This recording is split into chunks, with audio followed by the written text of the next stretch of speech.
Class number 11, regulatory requirements for financials and board members. As a team, you won't have the luxury of interacting only with members and employees.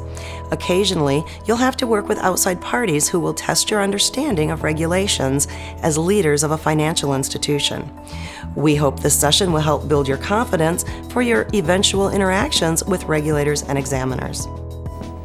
The NCUA requires credit unions over $10 million in assets to follow GAAP. This allows for consistent auditing of your balance sheet. Because of the sophistication of today's credit unions, the NCUA is requiring you and your fellow 75,000 volunteer directors across the United States to become more involved in the financial statements of your credit union. NCUA issued a letter to credit unions regarding board financial literacy. In that letter to credit unions, they are requiring that board members have a basic understanding of the balance sheet and income statement, accounting principles, and require boards to ask substantive questions during financial statement review.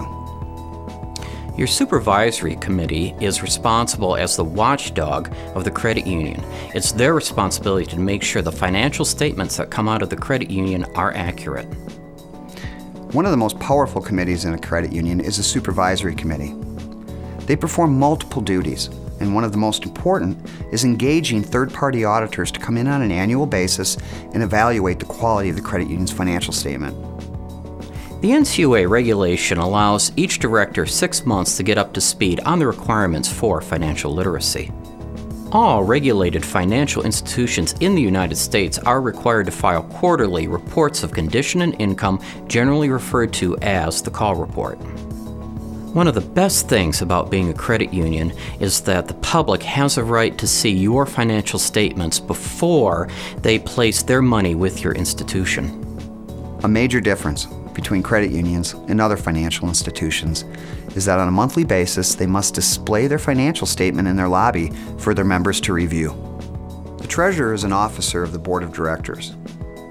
The treasurer's main duty is to evaluate the financial statement and report back to the board of directors on a monthly basis on any significant trends or findings. It is the board of directors that has ultimate responsibility for managing risk at the credit union. That's why it's important for the board to understand not only how revenue is generated through investments, but the risks that those investments entail.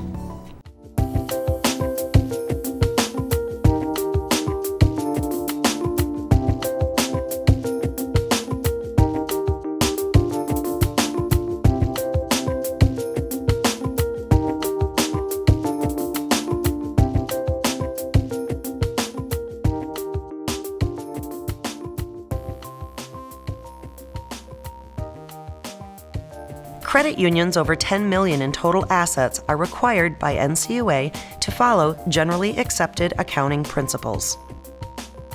NCUA requires that board members be financially literate. Board members must have a working familiarity with basic finance and accounting practices, should understand the credit union's balance sheet and income statement, and should ask substantive questions of management regarding the credit union's financials.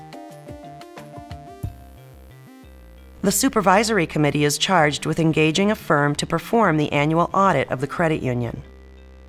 The credit union board members have 6 months after they are elected or appointed to the board to become financially literate.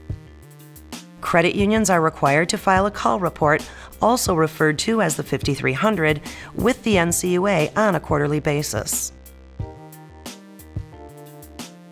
Credit unions are required to display their financial statement in their lobby for the public to review. The treasurer is the board officer who is required to examine financial statements and interpret trends. A director is expected to understand how the activities of a credit union generate revenue, as well as the risks associated with these activities that could lead to financial loss.